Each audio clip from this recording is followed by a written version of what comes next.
Fractal wood burning is dangerous, and there is no safe way to do it the way you're being shown on YouTube. Every video like this should be flagged off the internet, and instead of putting in, please don't try this at home, fractal wood burning is very dangerous and can lead to, etc., it should just be taken down. Nobody should lose any channel over it. No punishment should be doled out.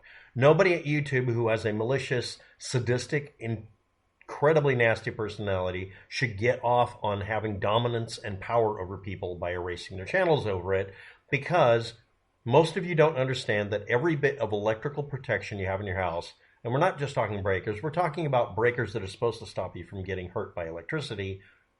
None of them have the ability to work by the method shown. And no, there isn't a safe way to make a method that would work as well. I know of a way to do it safely, but I'm not going to explain it to you until all of the videos showing electrical fractal wood burning are missing. Now, I've spent a minute doing that. I'm also going to mention in the same video, the same way someone else did, totally a quinky-dink that this is what really got her channel flagged and the video taken down, is that YouTube gave themselves the right to use your content without giving you anything in return, and you can't cite them for copyright violation because you agreed to let them do it. A lot like VTech, after 2015, posted that all of their products involving children don't have to follow COPPA because they said they weren't secure. They had a major data leak, and information about 6 million children was leaked. So they just wrote themselves a free ticket out of there, and they only got a small fine of $100,000, and they still sell things to children and to parents. Don't buy VTech at all. They didn't even do a basic level of security. They used Flash for a login, for a secure login. That's actually a joke on the internet, you know. They literally did it. It's like a meme. So what did this lady do again? Oh yeah, she pointed out that YouTube steals content because they give themselves the right to by having you click, wrap, agree to that. And in the same video, she pointed out that you should not do Lichtenberg or fractal wood burning that involves electricity at all because it's unsafe, just like I did. But totally, they flagged her video for that, not for pointing out that this was a ridiculously stupid thing that they steal content. They flag you for humming a song or having the sound of rainfall in the background and decide it's a movie theme from something that's completely unrelated, and there's nothing you can do about it. There's no recourse. And they didn't take down any of the fractal wood burning videos, including a couple of people who are saying that this can be done safely. Okay, let's review. How is it done? The reason it's unsafe is that the high voltage side, and it is high voltage, 2000 volts or more, that is used to do this doesn't have a current limit or a way of sensing that it's going through a human. You and the wood look the same as far as the circuit's concerned. I know that's not really true, but that doesn't matter to the electrons. And it's an isolated circuit. The reason people have been able to survive it is that it's not electrically grounded or has a reference point to anything. Now, that can usually make you more likely to get killed, but in this case, it happens to work to your advantage because it creates a voltage on whatever part might touch something like you, being instantly locked to ground if you're touching it, because the other wire may not be touching you. But if you touch both wires, you're running 2000 volts right across your heart. And it's literally the voltage and almost the current level that's used to do literally electrocution, electro-execution. It's not the same current level, but it doesn't have to be. And at least 37 people have died from this. It's blind luck that people don't get killed more often. And when you look up fractal wood burning, her video now shows up number 1. That was also something that pissed them off. She was number 3 when they killed off her video. Again, if you make an impact, positive or negative, they have to pay attention to you. And instead of having a person review something and figure out, duh, we shouldn't flag this, they totally flagged it anyway. And it had nothing to do with her pointing out that they punish us for something that they want to be able to get away with and wrote themselves their own blank check for. Now, we're going to be approaching the 5-minute mark where obviously I'm going to say something that I shouldn't. Yes, this can be done in a way that isn't as dangerous. I'm not saying safer, I'm saying not as dangerous. The way you start off is you make the same setup. You never plug it in, by the way. It's just sitting on a table, inert. You take the high voltage, the 120 volt end of it, and you wrap tinfoil around it. Just don't plug it into anything. Don't use it yet. It's a power supply. It's not a device. It's not an art piece. It's a piece of electrical equipment that's designed to send microwaves into your coffee in the morning and warm it up because you didn't want to do a refill and do it right like you should. So how do you make this safer? Okay, here we go.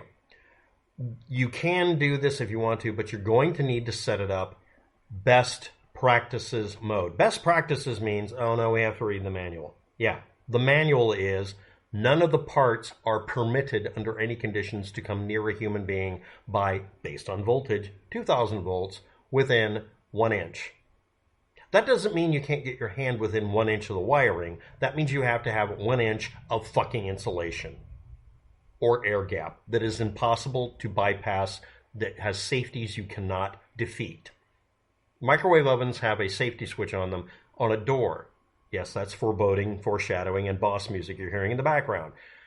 The reason for that is so that you don't stick your frickin' head in the microwave and give yourself a tan. Weird Al reference. If you defeat the switch on a microwave oven, basically you've made a really low-tech, poorly made, and very easily traced back to you microwave attack device. Don't do that. But, well, yeah, here we go. You can use the microwave oven itself as a shielded, shelled space. I'm not kidding about it. You can make it to where the 120 volt line has 2 switches. One on each side. The hot and the neutral line would be fine. But you'd probably just make it the hot line. One of them goes through the safety switch, whatever method needed, so that you have to close the lid. And you can do these things by having metal probes drop down and push down on 2 points on each corner, one on each corner, and run electricity across a piece of wood. You can also build a supersized version of this, but you have to make it literally physically impossible for your hand to get anywhere near the high voltage, and make it impossible to have it do anything until it's sealed off so you can't defeat it. You have to make this child safe. That's what best practices mean. That's what we tell the grown-ups when they're learning to do things. When you're doing soldering or doing electrical work, like keep one hand in your pocket so you can't complete a circuit across your heart. That just means we're kid-proofing it. Everyone is a moron. Everyone's an idiot. None of you intrinsically, instinctively know which way the electrons flow. Yes, that's part of a song we would sing to people. First-year students were told, you're going to be in a room that can kill you deader than shit 10 or 20 times a day, and you're going to act like it. Because if you don't, you're not coming into the lab and you're not getting your fucking degree. And you'd be surprised how many people defiantly said that they could touch high voltage and they knew how to do it and it was perfectly safe. No, they didn't get their degrees. They were walked out by security in a community college. We don't need your fucking money because you're not worth the resuscitation bill. So this is how you do it. If you want to do one of these things, you build a lockout box. And I'm not kidding about the 1 inch gap. It has to be a 1 inch gap. You have to make it to where it's mechanically, technically, physically, interdimensionally impossible for a human being to touch any of the wiring.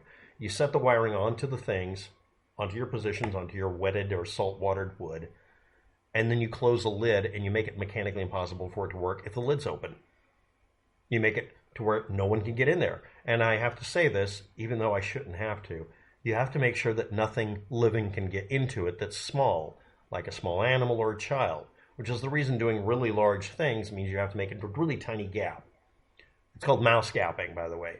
If it's 1 inch requirement for your high voltage breakover voltage, air breakdown frequency, gap, make it a 2 inch space maximum. Yeah, that means you make your wood have a level here, and then 2 inches above it is where you have your plexiglass, which will work, and then you have inside of that, you have your pins going down. Lots of holes in the plexiglass. And then above the plexiglass, now that you've created a gap that's too small for most things to get in, hopefully you won't put your hand in there, you also make another gap over it so you can't touch the top of the connections. You put them into the holes, screw them in or whatever, and then you drop it down so it touches the wood on each corner, and then it creates the little patterns. Now, how do I know about this and why am I explaining it? Number one, this isn't as visually entertaining as it is on YouTube because you can't control what it's doing. You have to push a button and then let go of it and get it to progress and propagate the carbon pattern on the wood through. What that means is that no one's going to want to make a YouTube video of somebody taking a piece of wood, wiping it with salt water, dropping it into a thing, closing the lid, and pressing enter. It's not visually compelling. The views will be zero. No one will want to do it. But that should be the requirement. And YouTube, Google, since you steal content anyway and refuse to give anybody any kind of credit, you can tell them you can do videos like that, but you can't do the videos you've been doing because you're holding the fucking electrodes. And yes, there is a way to do this safely with high voltage electrodes. There is. There are ways of doing it with what look like welding equipment. They're actually a high voltage type of welding equipment that really is near this voltage, but not quite, that can be used for this.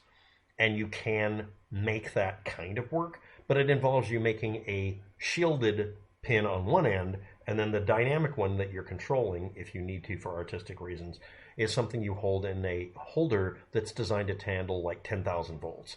It's very cumbersome, and that's what you'd have to use. Like a plasma cutter type thing almost, maybe. Plasma cutters totally don't work at the same voltage and the same currents in the same situation at all.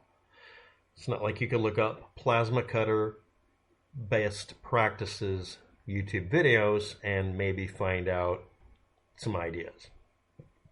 But short of that, to keep yourself from killing yourself and maybe your neighbors, a double layer of plexiglass where the electrodes sit, and you position them, light bright style, and then you lower the lid in such a way that you can't touch any of the wiring because you can't physically reach them, so you can't kill yourself. Yeah, that would work.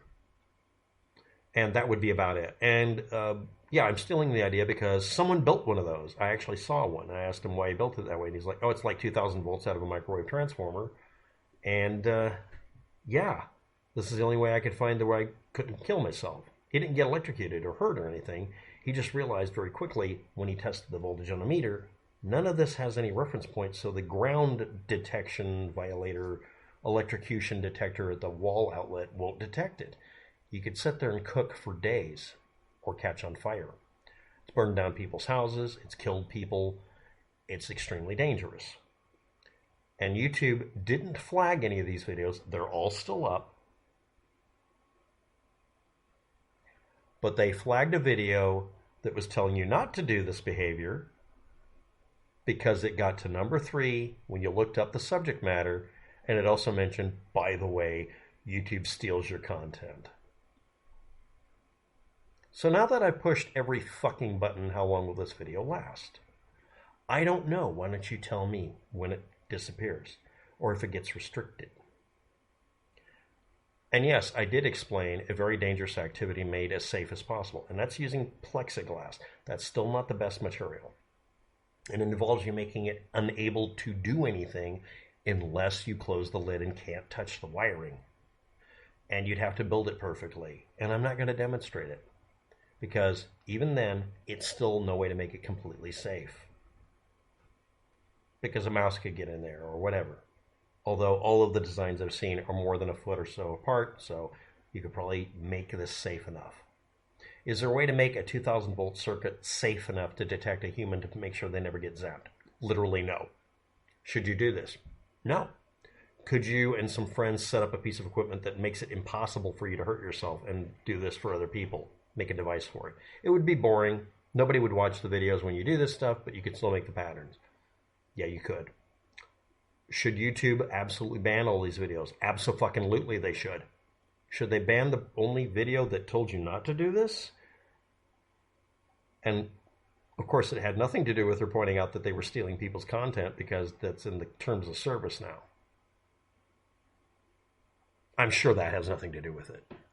Meanwhile, I've gone through the same thing. So let's see what happens with this video. It's a social experiment. And I'm going to put it in the title that YouTube steals your content and gives themselves permission to do so. Thanks for watching. Have a good day. Good luck with that.